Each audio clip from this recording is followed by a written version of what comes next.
Assalamualaikum warahmatullahi wabarakatuh. Perkenalkan, nama saya Riri Aminarti Laras dengan NIM E2812273. Prodi Agroteknologi. Di sini saya akan menjelaskan tentang Circular Flow Diagram.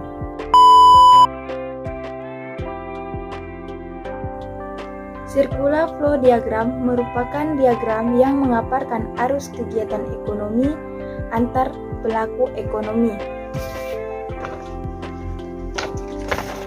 Perlu diketahui, peran pelaku ekonomi ada 4. Yang pertama RTK, yang kedua RTP, yang ketiga pemerintah, yang keempat masyarakat luar negeri.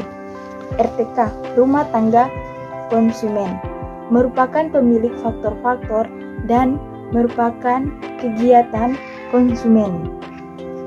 Yang kedua, rumah tangga produsen adalah pemakai faktor-faktor produsen dan kegiatan produksi untuk menghasilkan output atau hasil produksi. Yang ketiga, pemerintah. Pemerintah berperan mengatur jalannya ekonomi di suatu negara sebagai penyediaan jasa layanan. Yang keempat, masyarakat luar negeri berperan dalam mengatur ekspor dan impor.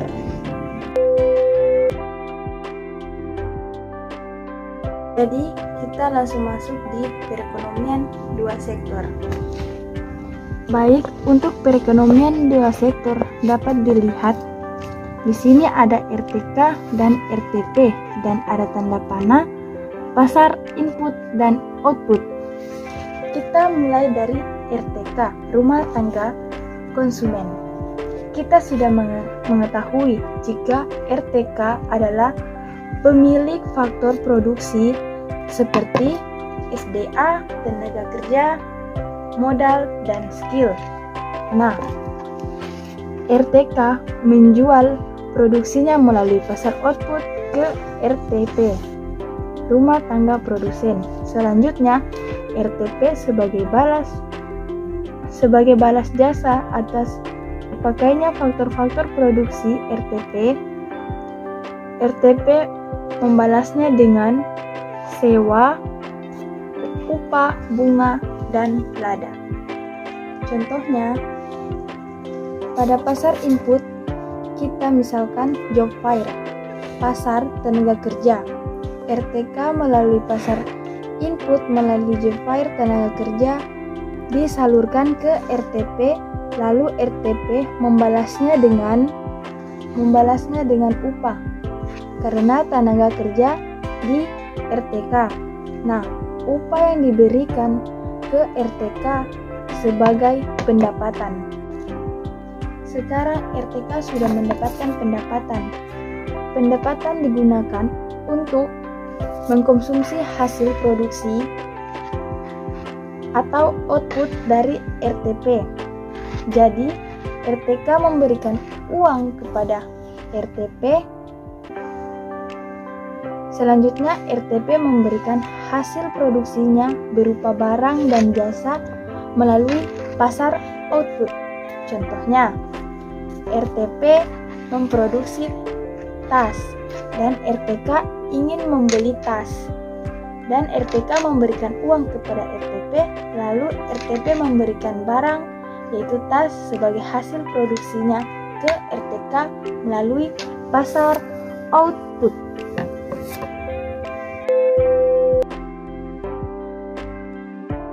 Nah, sekarang perekonomian tiga sektor.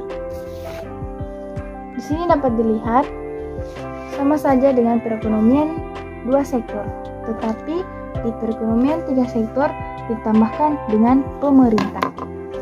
Kita sudah mengetahui bahwa RTK dengan RTP wajib membayar pajak kepada pemerintah. Selanjutnya, pajak ini sebagai pendapatan pemerintah. Nah, pemerintah memberi uang kepada RTP untuk bisa membeli hasil faktor-faktor produksi, bisa membeli hasil produksi barang dan jasa. Nah, nantinya barang dan jasa yang ada di pemerintah akan dipakai sebagai pelayanan kepada masyarakat. sebagai jasa pelayanan ini, contohnya jasa-jasa pelayanan yang diberikan kepada pemerintah, masyarakat seperti subsidi, BPJS, dan yang lain-lain. Perekonomian 4 sektor. Di sini ada 4 pelaku ekonomi. Yang pertama, RTK, RTP, pemerintah, dan ditambah lagi masyarakat luar negeri. Perekonomian 4 sektor juga disebut dengan perekonomian terbuka karena adanya ekspor dan impor. Sekarang kita ke RTK.